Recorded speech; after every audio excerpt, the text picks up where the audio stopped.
अच्छा, group 70, they are known as halogens, salt makers. ठीक है, we can just simply say that they form salt. They form salt when react with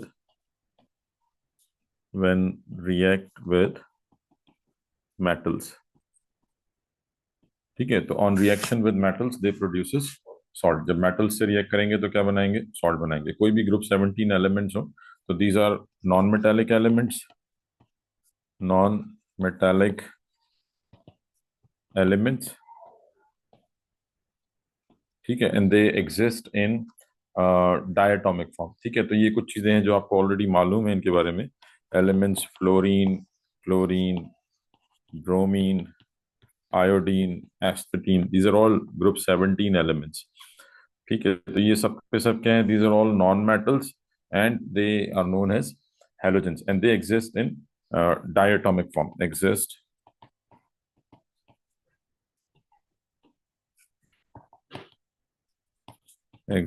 in molecular form. ठीक है, तो ये जो element है ये मॉलिक्यूलर एलिमेंट्स हैं and they are diatomic by nature. X2, तो F2, Cl2, Br2। तो ये थोड़ा सा आपको इनके बारे में ध्यान में रखना। अच्छा, थोड़ा सा अगर हम स्टार्ट में इनके यूजेस के हवाले से डिस्कस करें, यूजेस ऑफ हैलोजेंस, तो ये बेसिकली इनके डिफरेंट यूजेस हैं। लेट्स सपोज क्लोरीन है। ठीक है, तो क्लोरीन जो है ये मोस्टली यूज होती है in water purification. Chlorine in water purification. इसके अलावा it is also used as bleaching agent. ठीक है, तो डिसइंफेक्टेंट के तौर पे यूज हो रहा होता है। इसी तरीके से ब्रोमीन गैस है। Bromine is used as flame retardant.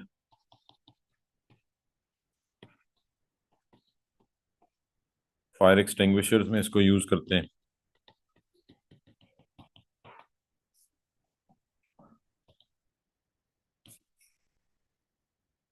ठीक है जी। और इसके अलावा iodine gas, iodine as an antiseptic,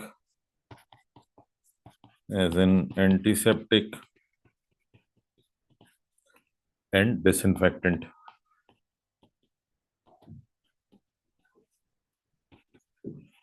fluorine, ये टू प्रिवेंट टूथ डिके।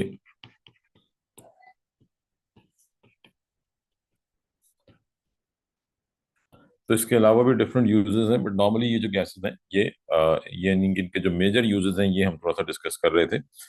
ठीक है। अच्छा, अब अगर हम इनकी बात करें तो ये नॉन मेटल्स हैं, डायटोमिक हैं, and they all contain 7 electrons in their last shell, because group 7 में मौजूद है। तो they have 7 electrons, they have 7 valence electrons,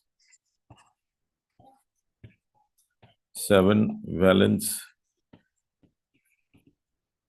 electrons. ठीक है, अगर स्टेट की बात की जाए तो fluorine, chlorine, they exist in gaseous state. F2, Cl2, they exist in gas at RTP. Bromine is liquid at RTP, and iodine is solid at RTP. ठीक है जी। So that means melting and boiling point increases down the group. तो वो भी हम आगे चल के थोड़ा सा डिस्कस करेंगे, बट उससे पहले हम बात कर लेते हैं colour trend of halogens. Colour trend of halogens. Halogens जो हैं they give different colours. Example, if we talk about, their colors get darker as we go down the group. ये आप O level से पढ़ते आ रहे हैं। The colors of halogen, the colors of halogens get darker as we go down the group.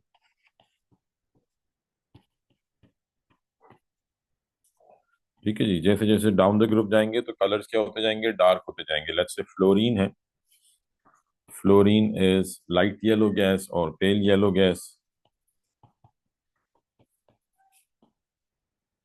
Chlorine is a green yellow gas.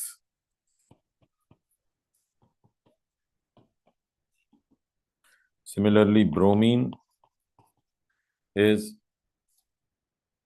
orange gas, और आप कह सकते हैं कि yellow gas. This gives brown or orange fumes and this gives brown colored solution. ठीक है जी। तो brown colored अगर liquid form में होगा तो this gives brown और orange colored solution.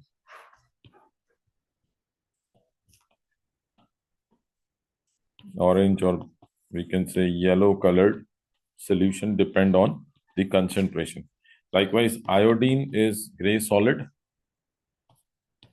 जब ये solid form में होगा तो gray, black, solid, and this gives purple fumes.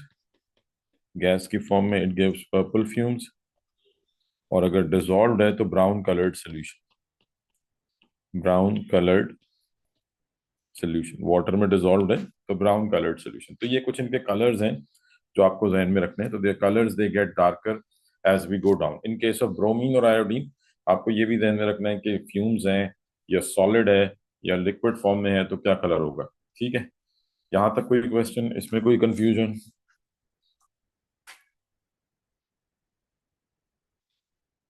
हाँ जी, यहाँ तक क्लियर है सबको? ठीक है, नेक्स्ट हम आ जाते हैं वॉलेटाइल नेचर ऑफ हैलोजेंस।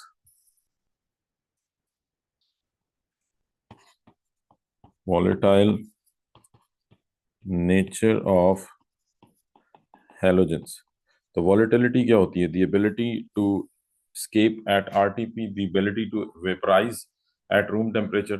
ठीक है, तो सिंपली हम कह सकते हैं कि it refers to how easily a substance can evaporate। It refers to how easily a substance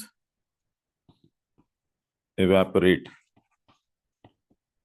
ठीक है, कितनी आसानी से evaporate ना हो। It depends on the strength of intermolecular forces। It depends on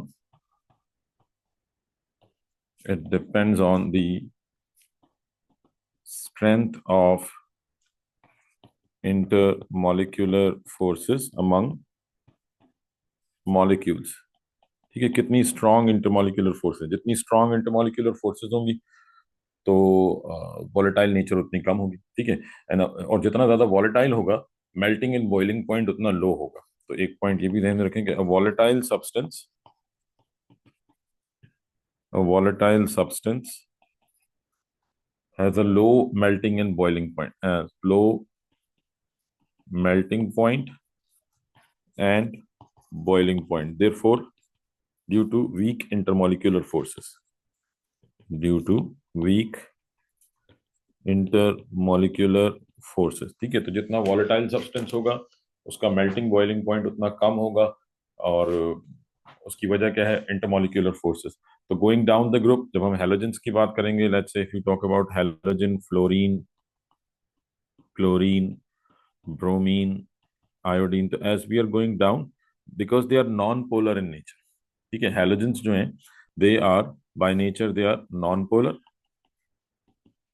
because same atoms के दरमियान bonding है, नॉन पोलर है। दैट मीन्स यहाँ पे टाइप ऑफ इंटरमोलिकुलर फोर्स कौन सी है? Temporary dipole, induced dipole. ठीक है, तो इसका मतलब क्या होगा? As we go down, temporary dipole, induced dipole, it depends on the molecular mass. तो as we go down M R increases, M R बढ़ रहा है। तो जब एम आर बढ़ेगा तो इसका मतलब strength of temporary dipole will also increase. ठीक है, as halogens are non-polar in nature, as halogens are non-polar in nature। halogens क्या हैं? They are non-polar, non-polar in nature, therefore the melting point and boiling point depends on strength of temporary dipole, induced dipole, which increases down the group. क्यों बढ़ रही है? Due to increase in molecular mass, क्योंकि molecular mass बढ़ रहा है, number of electrons, number of protons बढ़ रहे हैं, therefore they get less volatile down the group, therefore halogens get less volatile down the group. तो हम देख रहे हैं कि iodine is a solid at room temperature, bromine is a liquid, तो that means they get less volatile down the group. हाँ जी, clear है ये पॉइंट?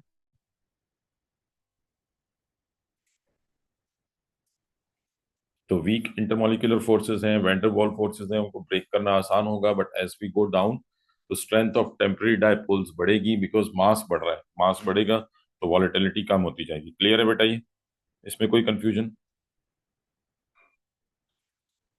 ठीक है जी। तो ये हमने वॉलेटिलिटी की बात कर ली कि कौन से हैलोजेंस जो हैं वो वॉलेटिलिटी का ट्रेंड क्या है और उसके रीजंस क्या हैं। अच्छा, अब उसके बाद नेक्स्ट आ जाती है bond strength. Bond strength of halogens.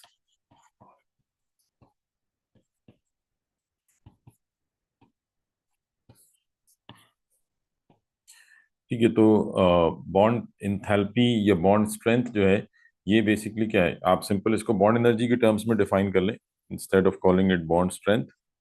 जो हम पढ़ के हैं हम इसको वैसे ही डिफाइन करते हैं, बॉन्ड एनर्जी। तो बॉन्ड एनर्जी क्या होती है? It is the energy required to break one mole of a specific type of bond. It is the energy required to break 1 mole of a specific type of bond। ठीक है, और यहाँ पे हमने देखना है कि what is the trend of bond energy in case of halogens.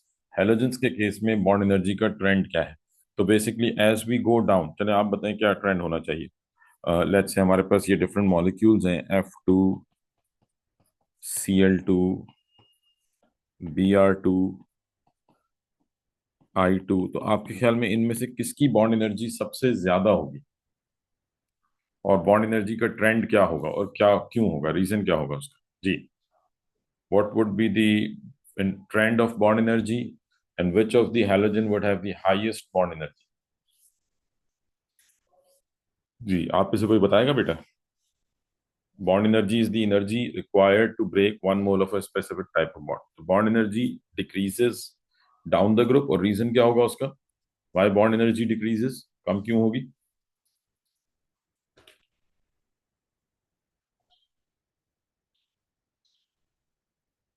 Ji, why bond energy decreases?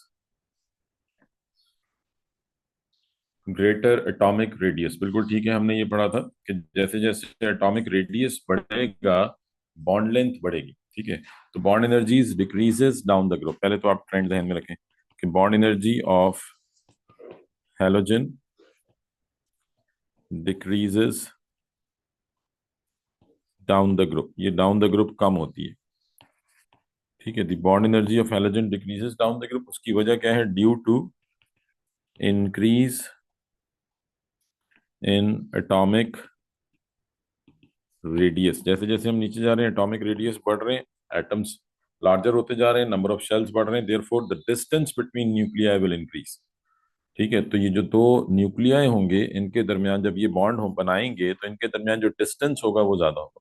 जितना ज्यादा डिस्टेंस होगा, बॉन्ड लेंथ जितनी ज्यादा होगी, बॉन्ड एनर्जी उतनी कम होगी। तो due to increase in atomic radius the bond length increases, nuclei दूर दूर हो जाएंगे, due to which it becomes easier to break bond. तो बॉन्ड तोड़ना जो है ये आसान हो जाएगा, therefore we can say that bond energy decreases down the group. Down the group bond energy कम होती जाएगी। ठीक है, it decreases down the group. उसकी वजह क्या है? बॉन्ड लेंथ बढ़ रही है। हाँ जी, ये ये पॉइंट समझ में आया बेटा? तो बॉन्ड लेंथ बढ़ेगी तो बॉन्ड एनर्जी कम होगी, और down the group bond length बढ़ रही है, उसकी वजह क्या है? एटॉमिक रेडियस बढ़ रहे हैं। सो दैट मीन्स कि कौन सा एलिमेंट है जिसकी बॉन्ड एनर्जी सबसे ज्यादा होगी, किसको ब्रेक करना सबसे मुश्किल होगा? Which of the halogen would have the highest bond energy?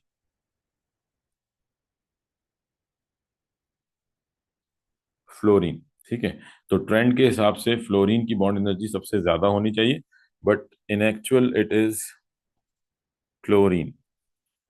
Chlorine has the highest bond energy. This has the highest bond energy. For some reason, fluorine की बॉन्ड एनर्जी क्लोरीन के मुकाबले में कम है. ठीक है, तो ये एक तरह से आप कह लें कि एक्सेप्शन है, कि fluorine is F2 is exception to this trend. ठीक है, its bond energy is less as compared to chlorine, and the reason is due to high electron density. ठीक है, हम कहते हैं कि फ्लोरीन एटम जो है it is a very small atom and it is electron rich region. Fluorine is a electron rich region. Fluorine is a electron rich region, means it contains a lot of electrons, a lot of negative charge um, inside it. ठीक है, तो मान लें कि ये एक fluorine atom है and it is crowded with electrons, it has lot of electrons present. ठीक है, इसके पास दो शेल्स हैं, बट इसमें नंबर ऑफ इलेक्ट्रॉन्स जो हैं वो काफी ज्यादा है. तो due to its high electron density क्या होता है कि जब once the other fluorine atom approaches this atom.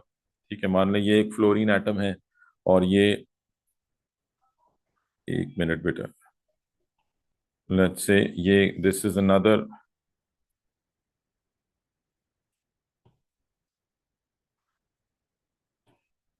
so this is another fluorine atom. ठीक है जी, तो once these two fluorine atoms, once they approach each other for bonding, they start repelling each other because they both are electron rich regions. Electron density काफी ज्यादा है, तो due to high electron density, once fluorine atoms approach each other, once fluorine atoms approach each other, the repulsion occurs. ठीक है, because already काफी ज्यादा crowding है, तो जब आप कह लें कि ये एक दूसरे को अट्रैक्ट करेंगे, तो उसमें क्या होगा कि जो इलेक्ट्रॉन्स हैं they will repel each other. ठीक है, ये एक दूसरे को रिपेल करेंगे, और काफी ज्यादा स्मॉल साइज होने की वजह से, इलेक्ट्रॉन डेंसिटी काफी ज्यादा होने की वजह से, this repulsion would be much higher. तो जब आप इसको एनर्जी देंगे तो ये थोड़ी सी एनर्जी पे ही टूट जाएगा. ठीक है, तो due to that repulsion, due to that repulsion, it is easier to break. जब आप इसको एनर्जी देते हैं तो वो रिपल्शन, वैसे ही एक दूसरे को रिपेल कर रहे होते हैं, तो थोड़ी सी भी एनर्जी मिलती है तो ये फौरन बॉन्ड टूट जाता है. So that's why it has a low bond energy as compare to chlorine. Chlorine में क्या होता है, इलेक्ट्रॉन्स डिस्ट्रीब्यूट हो जाते हैं, बड़ा एटम है, इलेक्ट्रॉन डेंसिटी कम होती है, रिपल्शन इतनी ज्यादा नहीं होती. But in case of fluorine it is much crowded region, तो इसको ब्रेक करना आसान होता है कंपैरिजन में एज कम्पेयर टू क्लोरीन. हाँ जी, पॉइंट समझ में आया ये?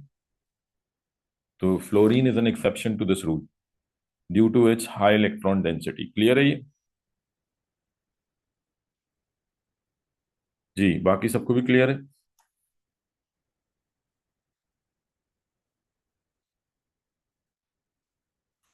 ठीक है जी. अच्छा, नेक्स्ट हम आ जाते हैं, ये हमने बॉन्ड लेंथ और बॉन्ड स्ट्रेंथ की बात कर ली. अब नेक्स्ट है केमिकल प्रॉपर्टीज ऑफ हैलोजेंस, और उसमें सबसे पहले आ जाते हैं halogens as oxidizing agents. Halogen as oxidizing agents. अच्छा जी, नेक्स्ट है हमारे पास हैलोजेंस एज ऑक्सीडाइजिंग एजेंट्स. तो halogens because they are non metallic elements, as halogens are, as halogens are non-metals, they gain electron to get stable. They gain electron to become stable. ठीक है, ये stable होने के लिए क्या करते हैं, इलेक्ट्रॉन गेन करते हैं, और क्योंकि गेन करते हैं that means they get reduced.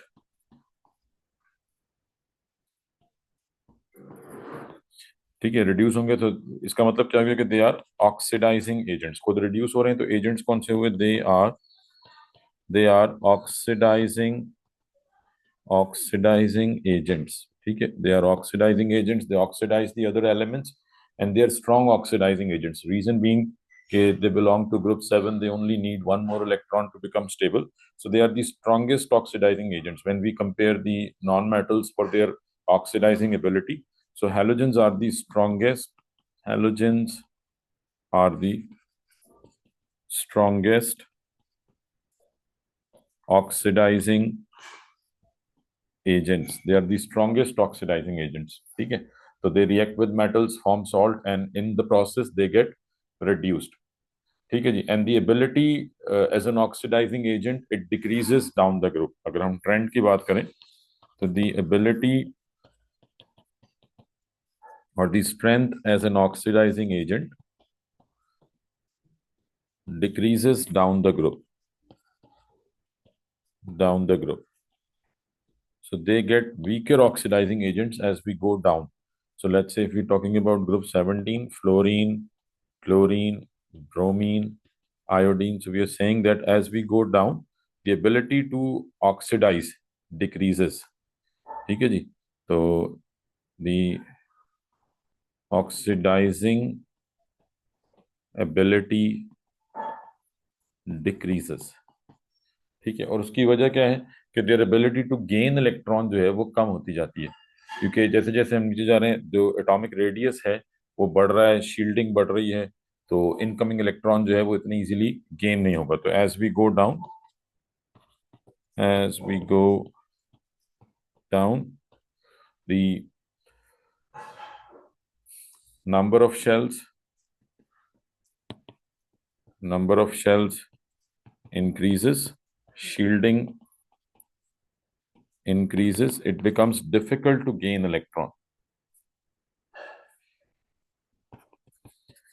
It becomes difficult to gain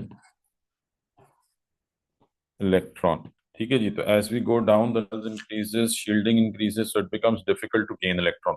So that's why fluorine is the strongest oxidizing agent. So fluorine F2 is the strongest oxidizing agent। ठीक है, और डाउन द ग्रुप ये ability कम होती जाएगी। ठीक है जी, अच्छा, तो एक तो ये चीज आपने ध्यान में रखनी है। नेक्स्ट हम आ जाते हैं जो एक्चुअल इनके रिएक्शंस हैं, डिस्प्लेसमेंट रिएक्शन ऑफ हैलोजन। सबसे पहला रिएक्शन आ जाता है यानी ये जो डिस्प्लेसमेंट रिएक्शन है, this can help us deciding कि which halogen is more reactive. Displacement reaction of halogens, तो a more reactive halogen will replace a more reactive halogen will replace less reactive halogen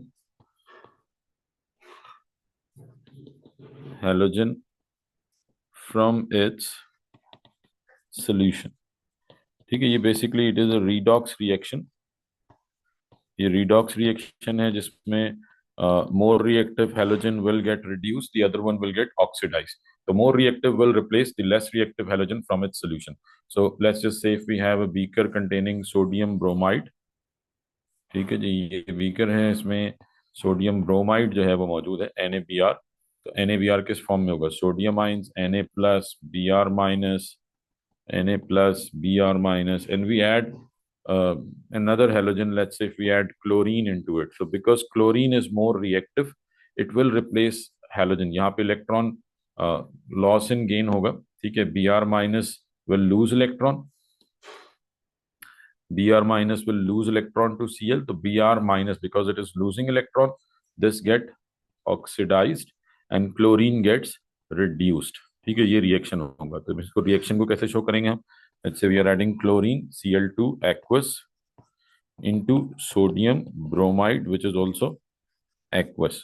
So this will give us sodium chloride, NaCl plus Br2. In this reaction, if we look which of the element is oxidized and which is reduced, so Cl initially is in a zero oxidation state, Br minus 1, Na plus 1, Cl minus 1, Na plus 1, 0. So we can say कि chlorine जो है, this get reduced to chloridine, and bromidine is oxidized to bromine. This is oxidized to bromine. So we can say bromide is acting as a reducing agent and chlorine is acting as an oxidizing agent. तो ये reaction between halogens है. More reactive will replace a less reactive halogen. और अगर हम चाहें तो इसकी आयनिक equation भी लिख सकते हैं, because sodium ion is not taking part in the reaction, जिसकी इसका ऑक्सीडेशन नंबर अगर आप देखें दोनों तरफ सेम है, that means it is not taking part in the reaction. तो इसको आप स्किप कर सकते हैं, ओमिट कर सकते हैं, इसको यहाँ से हटा सकते हैं. तो आयनिक इक्वेशन क्या बन जाएगी? Ionic equation will be Cl2 aqueous plus 2 NaBr, sorry, 2 Br minus. Reaction is happening between bromide ion and chlorine. This gives us chloride ion plus bromine. ठीक है जी. So this is displacement reaction. Clear है ये? इसमें कोई confusion? हाँ जी, ये समझ आया बेटा रिएक्शन, डिस्प्लेसमेंट रिएक्शन.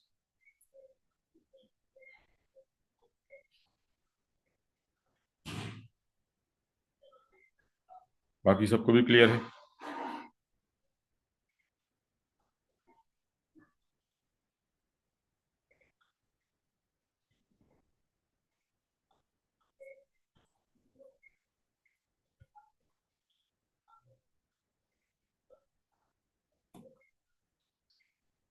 ठीक है जी. अच्छा, इसमें फिर आपको एक चीज और ध्यान में रखनी है कि ये जो ब्रोमीन गैस बनेगी इसमें आपको एक्वस ब्रोमीन बनेगा, तो अक्सर they will ask you for the observation, what will you observe in the reaction और हाउ वुड वी नो कि रिएक्शन हो रहा है. तो we get a brown coloured solution at the end. We get a brown coloured solution,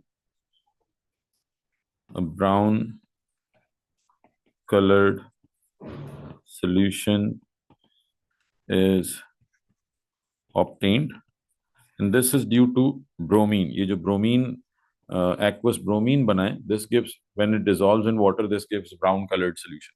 तो this is how we know कि जी reaction हो रहा है. ठीक है. अच्छा, इसमें फिर हम कुछ एक जनरल सा एक टेबल जो है वो बना लेते हैं ताकि ये आपको ध्यान में रहे. लेट्स से इसको हम थोड़ा सा इस तरीके से देखते हैं. Suppose we are adding chlorine और ब्रोमीन और आयोडीन. ठीक है जी. इनटू सॉल्यूशन कौन सा है? Let's say we are adding chlorine into potassium chloride aqueous. तो वील सी के जी क्या चेंजेस आएंगे. और we are adding chlorine into potassium bromide aqueous. अब क्या चेंज आएगा? और we are adding potassium chlorine into potassium iodide. ठीक है. तो आप मान लें कि हमारे पास 3 डिफरेंट बीकर्स हैं. We have 3 different beakers, beaker A, beaker be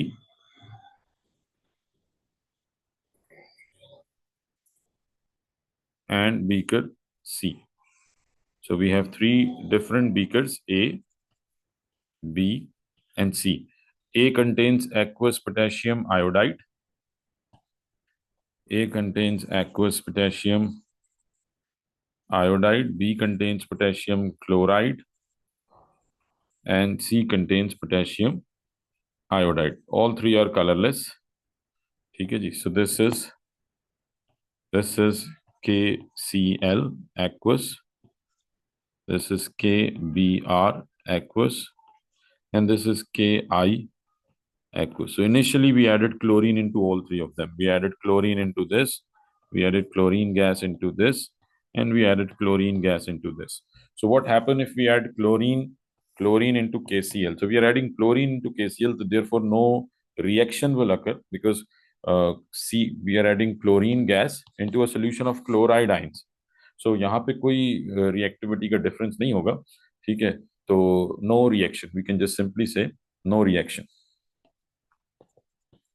no reaction. और ये जो पोटेशियम क्लोराइड के सोल्यूशन होते हैं ये कलरलेस सोल्यूशन होते हैं, तो this will be a colourless solution, ठीक है जी।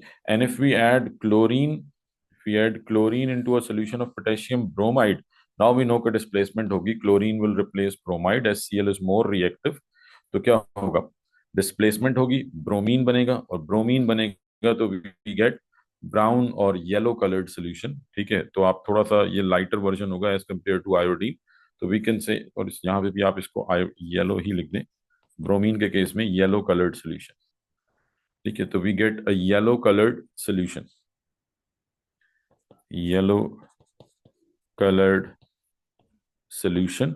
And if we get yellow colored solution, that means if we get yellow colored solution, इसका मतलब क्या है?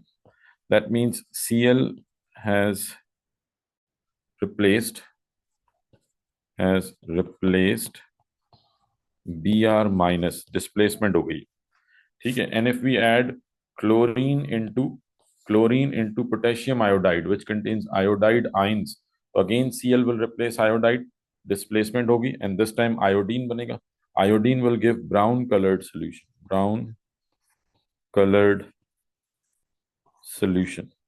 and which means Cl has replaced I minus. Cl has replaced I minus. जी, ये समझ आई है बेटा बात? इसमें कोई कंफ्यूजन?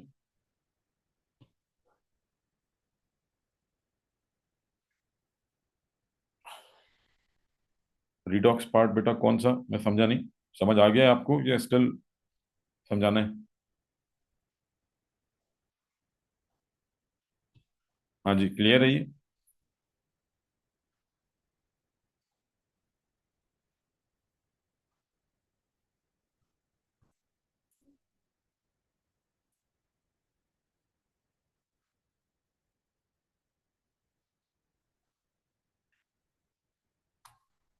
ठीक है जी, क्लियर है? यहां तक बात सबको क्लियर है, इसमें कोई कंफ्यूजन? अच्छा, अब ऐसे ही सेम अगर हम ब्रोमीन ऐड करते हैं instead of chlorine, if we add bromine into it, तो ऑब्वियसली ब्रोमीन सीएल को रिप्लेस नहीं कर सकता, ठीक है? तो no reaction, bromine will replace chlorine, bromine जो है ये क्लोरीन को, क्लोराइड आयन को रिप्लेस नहीं कर सकता, देयरफॉर नो रिएक्शन, कोई रिएक्शन नहीं होगा। और ब्रोमीन जब सोल्यूशन में आएगा तो ये अपना ही कलर देगा, that means we get yellow coloured solution, because bromine जो है वो क्लोराइड को रिप्लेस नहीं कर पाएगा, तो ये सोल्यूशन में एज इट इज रहेगा। आप जब इसको ऐड करेंगे, bromine when it enters into the solution, तो ये अपना कलर जो है वो इसमें देना शुरू कर देगा, तो सोल्यूशन का कलर जो है वो येलो कलर्ड सोल्यूशन होना शुरू हो जाएगा, because it is not reacting with chloride ion, it just remain into the solution, तो we get yellow coloured solution. Same if we add bromine into bromide ion into bromine into KBr, again no reaction, ठीक है? no reaction, a yellow colored solution, yellow solution. But if we add bromine into potassium iodide, so now bromine will replace iodide, iodide replace होगा, iodine बनेगा, that means this time we get brown colored solution, iodine का colour आएगा, तो brown colored solution, and reason is bromine has replaced I minus, ठीक है? Finally iodine ना तो replace कर पाएगा सीएल को, ना रिप्लेस कर पाएगा बीआर को, और ना ही ये आयोडीन को रिप्लेस कर पाएगा, दैट मीन्स तीनों केसेस में no reaction and brown solution, iodine will enter into the solution and it remains in the solution as iodine, तो ये अपना ही कलर देता रहेगा, ब्राउन कलर्ड सोल्यूशन होगा। ठीक है, तो no reaction, no reaction, no reaction. ठीक है जी, brown solution, brown solution and brown solution, because it is not reacting, तो ये एज इट इज आके जो है वो सोल्यूशन में रहेगा, तो आयोडीन का कलर आपको मिलना चाहिए। तो ये एक छोटा सा चार्ट हमने बना लिया डिस्प्लेसमेंट रिएक्शंस के हवाले से। क्लियर है सबको, इसमें कोई कंफ्यूजन? जी बेटा,